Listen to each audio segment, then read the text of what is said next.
Bienvenue sur Africa 24 pour cette nouvelle édition du 12-15 au sommaire. Alors que le pouvoir malien se dit optimiste quant aux actuelles négociations de paix à Alger, un nouvel attentat ce vendredi 3 octobre dans le nord du Mali a coûté la vie à 9 soldats nigériens.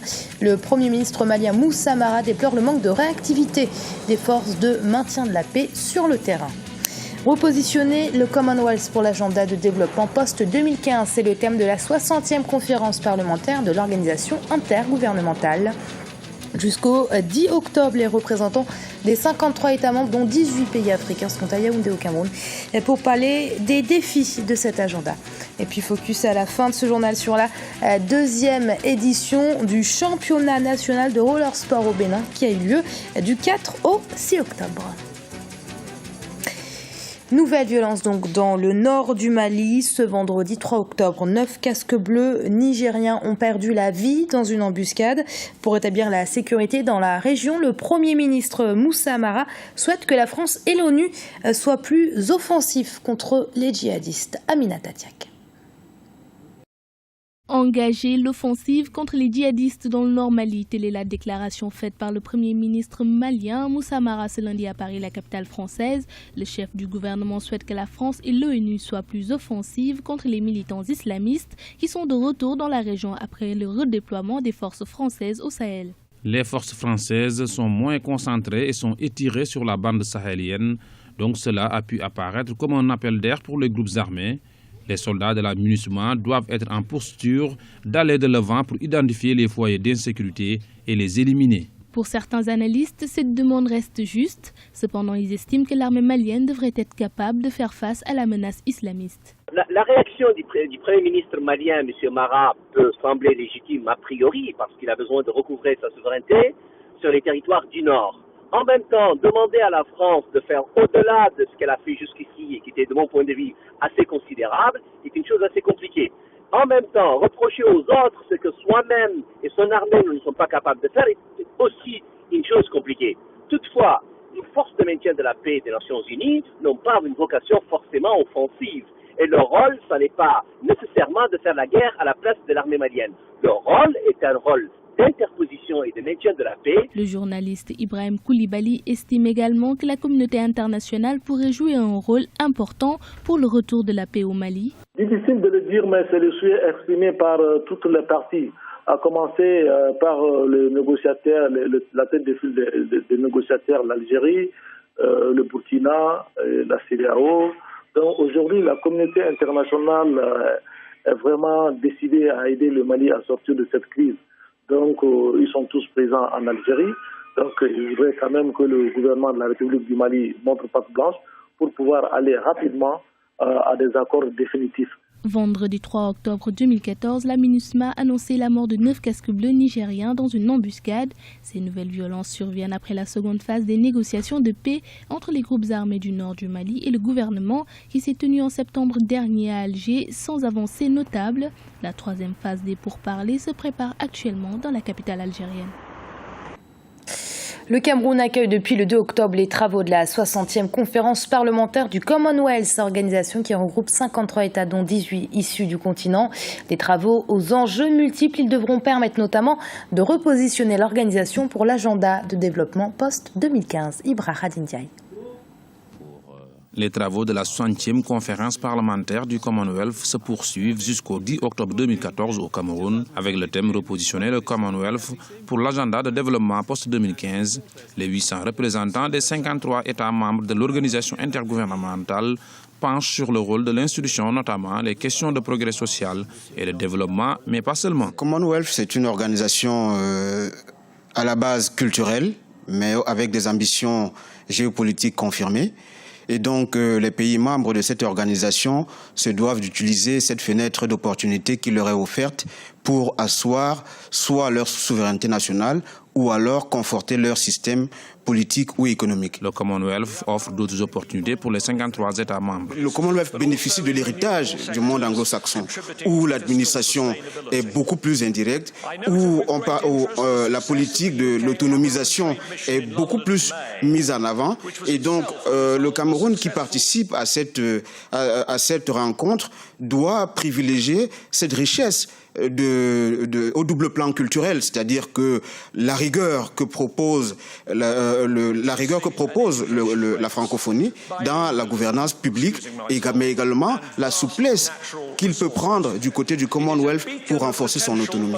Donc je pense que sur le plan stratégique, en matière de projection sur l'extérieur, vers l'extérieur, je pense que le Cameroun a là, en sa possession, suffisamment de leviers pour contourner tel ou tel aspect. Créé le 19 novembre 1926, d'abord comme institution politique et culturelle visant à favoriser le bien-être des pays membres, l'organisation s'est considérablement agrandie dans les dernières décennies. Composée de 10 membres en 1956, il en a regroupé 54 le 1er octobre 2013 et 53 depuis le 2 octobre 2013, avec la sortie de la Gambie de l'organisation.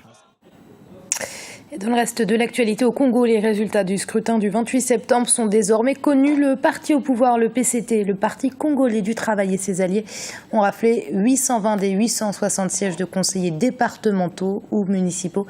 À noter que le taux de participation, quant à lui, était très faible. Dans la capitale, il était d'à peine 26%. Pratiquer la voile au Maroc s'avère extrêmement coûteux, ce qui en fait un sport élitiste malgré les quelques 2000 km de côte. Face à ce constat, la Fédération royale marocaine de voile cherche à rendre ce sport plus accessible. Aminata Diak. Au Maroc, la voile est devenue un sport très coûteux et moins accessible. Malgré les milliers de kilomètres de côte que dispose le royaume chérifien, cette activité nautique reste l'apanage de quelques privilégiés en raison des coûts élevés de bateaux et de l'équipement. La Fédération royale marocaine de voile compte changer la réputation de ce sport pour permettre à plus de Marocains de le pratiquer. Cependant, ce projet nécessite un financement conséquent.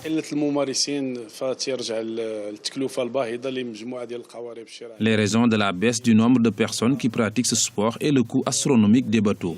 Grâce à Dieu, il y a beaucoup de clubs, mais il n'y a aucune aide pour leur permettre d'acheter des bateaux pour la pratique. En tant que fédération et club, nous ne tournons pas le dos à la mer. Nous avons besoin d'aide pour acheter les bateaux pour attirer de plus en plus de personnes vers cette discipline.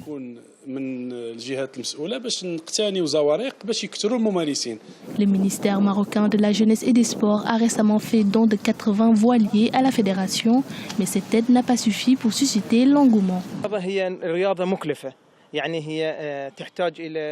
Ce sport est très coûteux.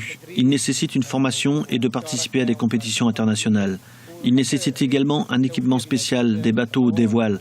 Tout cela coûte cher pour toutes ces raisons. Le nombre de personnes qui le pratiquent est bas en comparaison à d'autres sports.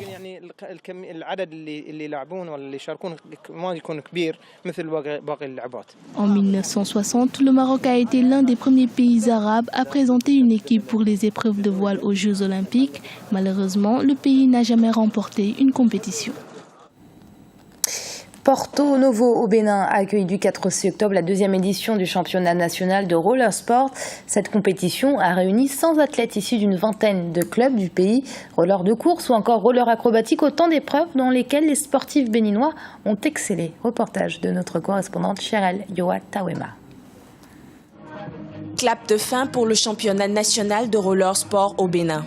Une centaine d'athlètes ont participé à cette compétition dans les catégories bébé, super mini mixte, poussin, cadet et junior. Ils ont rivalisé dans 2 disciplines subdivisées en 6 épreuves. En premier, le roller acrobatique. Il comprend le saut en longueur, le saut en hauteur, le slalom battle et celui de vitesse. La seconde discipline est celle du roller de course qui porte sur l'endurance et la vitesse. Pour l'épreuve de saut en longueur, le seuil franchi est de 5 mètres. Une nette performance par rapport au précédent championnat. Sentiment de joie, la fierté. Et il faut dire que c'est une finalité. Et cette finalité-là, ça demande beaucoup de travail. C'est tout un staff technique aussi qui est autour de l'athlète. Il faut dire que l'année passée, je me suis arrêté à 4,50 m. Et cette année, je me suis arrêté à 5 mètres. Sur une distance de 21 km pour les juniors et de 10 km pour les cadets, les athlètes ont essayé de se surpasser dans le cadre de l'épreuve d'endurance. Dans la catégorie junior, au niveau de l'épreuve de vitesse, le record est de 18 secondes sur une distance de 100 mètres. Au vu des performances enregistrées, les responsables de la fédération se réjouissent du travail abattu par les athlètes béninois.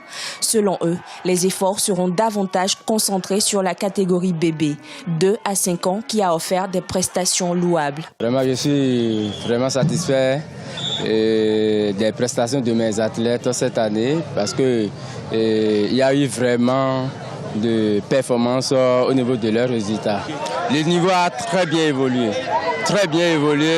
du fait que aujourd'hui, pour l'épreuve d'endurance, le premier a déposé son record.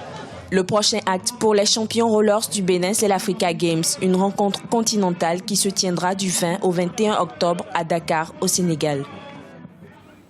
Et c'est la fin de ce journal. Merci de l'avoir suivi. Restez sur Africa 24, l'info continue.